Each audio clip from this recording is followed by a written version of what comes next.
Hello guys. അപ്പോൾ ഇന്ന് വീഡിയോയിലൂടെ പങ്കുവയ്ക്കാനുള്ളത് എന്താ വെച്ചാൽ, എനിക്കൊരുപാട് ആഗ്രഹമുള്ള ആളായിരുന്നു കേട്ടോ. എനിക്കെൻ്റെ ജീവിതത്തെ പറ്റി, എൻ്റെ ഭർത്താവിനെ പറ്റി ഒരുപാട് പ്രതീക്ഷകളായിരുന്നു. അപ്പോൾ പ്രതീക്ഷിച്ച മാതിരി ഭർത്താവിനെ കിട്ടിയില്ല. എങ്കിലും കല്യാണം കഴിഞ്ഞതിന് ശേഷം ഞാൻ എൻ്റെ ഭർത്താവിനെ ജീവന് തുല്യം സ്നേഹിച്ച് ഞങ്ങൾ അടിച്ചു പൊളിച്ച് ജീവിച്ചു.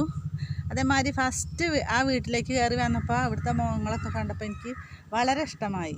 ഞാൻ വിചാരിച്ച മാതിരത്തെ ഒരു കുടുംബം തന്നെ ഏട്ടൻ്റെ ഫാമിലി. പക്ഷേ അവിടുന്ന് എനിക്ക് വിചാരിച്ച അത്ര റെസ്പെക്റ്റോ സ്നേഹമോ ഒന്നും എനിക്ക് കിട്ടിയില്ല കേട്ടോ.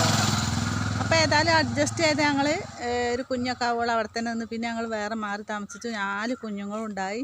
ഞാനും ഹസ്ബൻഡും എൻ്റെ 4 കുഞ്ഞുങ്ങളും അടങ്ങുന്ന കുടുംബം എനിക്ക് എന്താണ് സ്വർഗ്ഗമാണ് കേട്ടോ. അപ്പോൾ വിധിച്ചതേ കിട്ടൂ, കൊതിച്ചത് കിട്ടൂല. അപ്പോൾ നമ്മൾ അഡ്ജസ്റ്റ് ചെയ്ത് ജീവിച്ചാൽ എന്നും നമുക്ക് സന്തോഷത്തോടെ ജീവിക്കാനാണ് ഇന്ന് എനിക്ക് പറയാനുള്ളത്. Thank you. എൻ്റെ ഹസ്ബൻഡ് പോണ്. ഞങ്ങളുള്ളതുകൊണ്ട് ഓണം പോലെ കഴിയും കേട്ടോ. Okay, bye.